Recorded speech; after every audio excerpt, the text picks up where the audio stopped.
کہ آج ہم آپ کو لے کے چل رہے ہیں 1450 برس پہلے انشاءاللہ تخیل میں چلتے ہیں اور اس صورتحال کو دیکھتے ہیں کہ جہاں پر مواخات مدینہ ہو رہی ہے، اور پھر آپ کو لے کے آتے ہیں امت مسلمہ کی موجودہ صورتحال پہ، ذبح حالی پہ. اور آپ کو بتاؤں گا ناظرین، میں خاص بات آج آپ کو بتاؤں گا کہ اس وقت بھی یہودی ڈومینیٹ کرتے تھے یثرب میں، اس کے کاروبار پر، اس کی معیشت پر. اور آپ دیکھ لیجیے 1450 برس بعد بھی تقریباً کوئی 70% ریونیو جو ہے وہ اس وقت مکمل طور پہ اسرائیل ہی کے قبضے میں ہے. بہرحال آغاز کرتے ہیں اور موضوع ہے مواخات مدینہ اور امت مسلمہ کی موجودہ صورتحال.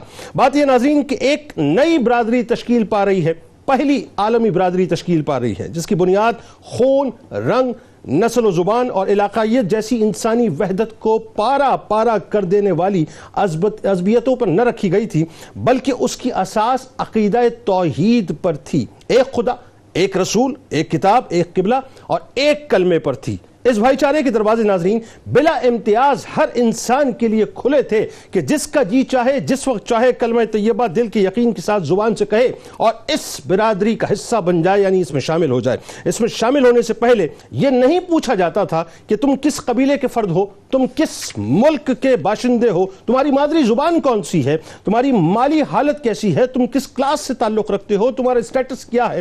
یہ سب امتیازات مصنوعی ہیں، انسانیت کی عزت و شرف کی قبا کو تار تار کر دینے والے ہیں.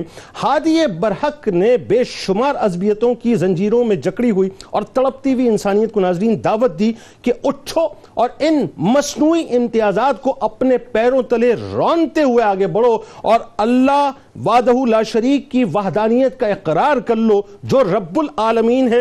اس نبی مکرم صلی اللہ علیہ وآلہ وسلم کا دامن پکڑ لو جو رحمت للعالمین صلی اللہ علیہ وآلہ وسلم ہے، اور اسلامی برادری میں مکمل طور پہ شامل ہو جاؤ. اس میں قریشی، غیر قریشی، عربی، عجمی، فقیر، امیر، اسود، احمر، تمام امتیازات ناظرین مکمل طور پہ مٹا دیے گئے.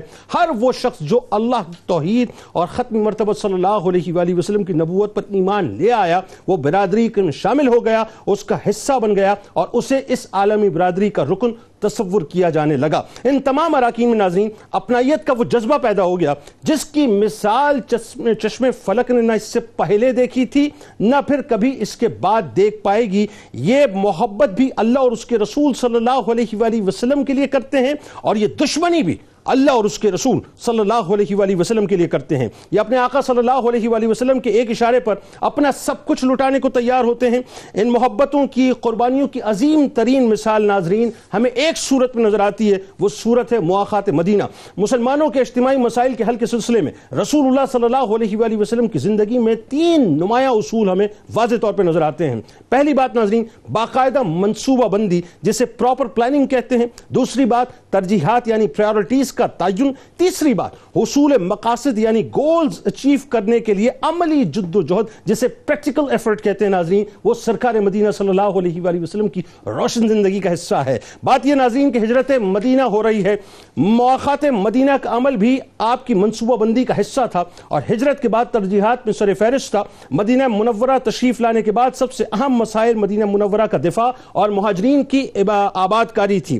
ان مہاجرین کی آباد کاری میں آپ اپنا سب کچھ، واقعی سب کچھ اللہ اور اس کے رسول صلی اللہ علیہ وآلہ وسلم کی محبت میں چھوڑ کے آئے. یعنی جتنے مہاجرین تھے ناظرین سارے نشر ناطے مکمل طور پہ توڑ کے آئے، اور دفاعی سلسلے میں رسول اللہ صلی اللہ علیہ وآلہ وسلم نے جہاں اور بہت سے اقدامات کیے، ان میں ایک اہم قدم امت مسلمہ کی وحدت اور یکجہتی بھی تھا. مہاجرین اور انصار میں جو تہذیبی فرق تھا، مدینہ منورہ میں ہجرت کے بعد ان دونوں تہذیبوں کا اجتماع کیا گیا. ایک صحرائی تہذیب تھی، دوسری کا تعلق زرعی تہذیب سے تھا، یعنی 2 مختلف تہذیبیں تھیں.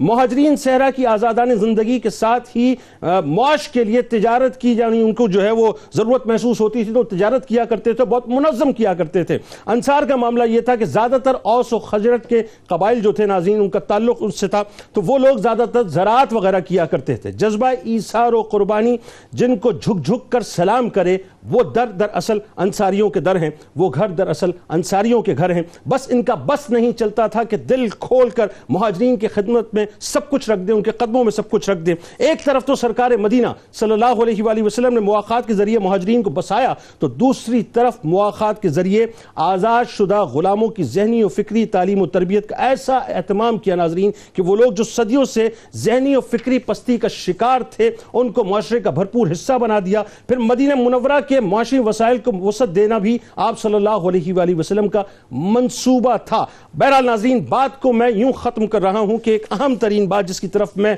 آپ کو لے جانا چاہتا ہوں وہ یہ ہے کہ ایک بڑا خاص معاملہ ہے کہ جس طرح آج سے 1450 برس پہلے یہودی مدینے کی معیشت پر قابض تھے اور اوس و خزرج یہودیوں کے مقروض تھے، ان پر ڈیپینڈنٹ تھے، آج بھی یہودی پوری دنیا کی معیشت پر غالب ہیں اور قابض ہیں اور ہم مسلمان ان پر ڈیپینڈنٹ ہیں۔ اس وقت مواخات کی طاقت سے مسلمانوں نے اپنے آپ کو معاشی اور عسکری طور پر مضبوط کیا، یہودیوں کو کمزور کیا۔ آج بھی مواخات مدینہ کی روشنی میں ناظرین ہمیں سوچنا چاہیے کہ 57 اسلامی ممالک اپنے آپ کو کیسے مضبوط کر سکتے ہیں اور ان کو کمزور کر سکتے ہیں۔